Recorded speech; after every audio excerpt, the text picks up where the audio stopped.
বাংলাদেশের স্বাধীনতা ঘোষণা করা হলো। লক্ষ্যটা কি ছিল?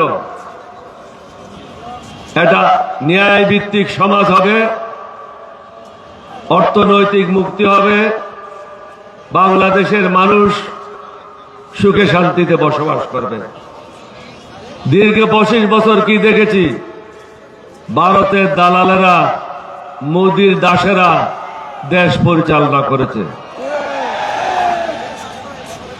এখন জাতিকে সিদ্ধান্ত নিতে হবে।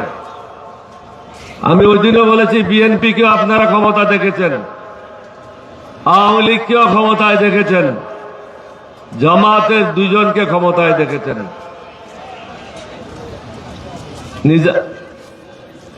মুজাহিদ সাহেব এবং নিজামী সাহেব 2008 সালে আমরা কয়েকজন ছাড়া, নিজামী সাহেব ছাড়া, আলী হাসান, মুজাহিদ ছাড়া বাকি সবাই দুর্নীতির দায়ে জেলে আবদ্ধ ছিল। আজকে দেশের কি অবস্থা? আমরা কাপড় পাল্টাচ্ছি, নাম পাল্টাচ্ছি, কিন্তু দুর্নীতি থেকে আমরা বেরোতে আসতে পারি নাই, চাঁদাবাজির থেকে বেরোতে আসতে পারি নাই। আমরা যারা আজকে মঞ্চে বসে আছি, আমরা আজকে আমাদের জীবনের শেষ যুদ্ধ।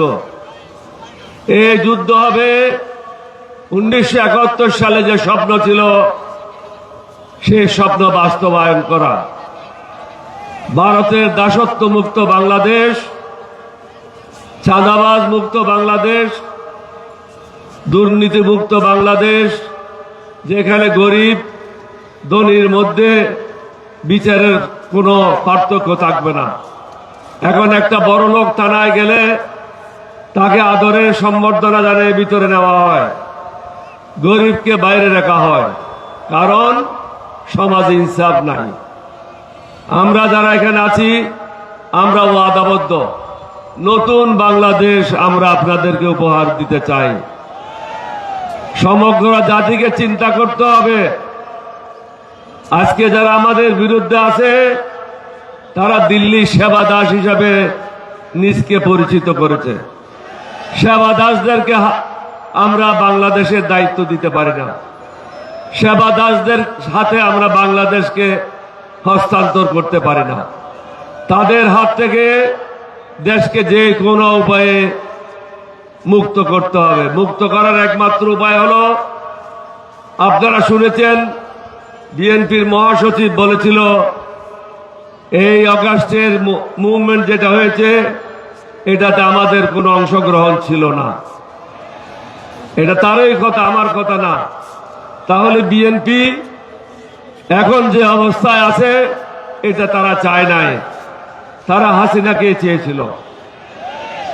আর আপনারা 1400-র উপরে শহীদ হয়ে নতুন বাংলাদেশের স্বপ্ন দেখেছিলেন। সেই স্বপ্ন বাস্তবায়ন করার জন্য প্রয়োজন ইনসাফের সমাজ। তাই আমি সমগ্র জাতিকে একজন মুক্তিযোদ্ধা হিসেবে অনুরোধ করব। কিছুক্ষণ আগে জুলাই মুক্তিযুদ্ধ এখানে বক্তব্য রেখেছে। একটু চিন্তা করেন, নামাজে যান, সেজদায় যান, নিজের বিবেককে জিজ্ঞাসা করেন, আবেগে কাজ করবেন না। মার্কা দেখে ভোট না দিয়ে কারা দেশের জন্য মঙ্গল করবে আর কারা মোদির দালালি করবে, এটা চিহ্নিত করেন। দালালদেরকে ভোট দিলে হাসিনা যেভাবে আপনাদেরকে অত্যাচার করেছিল, অনুরূপভাবে অত্যাচারিত হবেন। কেউ আপনাদেরকে মুক্তি দিতে পারবে না। সমগ্র জাতিকে একটা জায়গায় এসে অবস্থান নিতে হবে।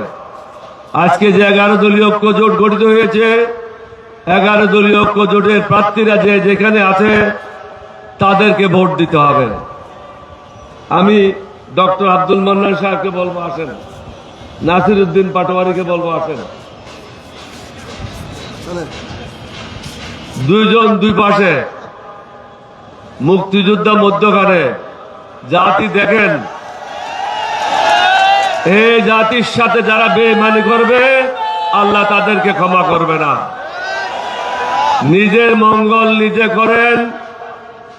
11 দলীয় জোটে যে যেখানে আছে তাদেরকে ভোট দান করে এই দেশকে চিরকালের জন্য মোদির সেবা দাসদের হাত থেকে মুক্ত করেন।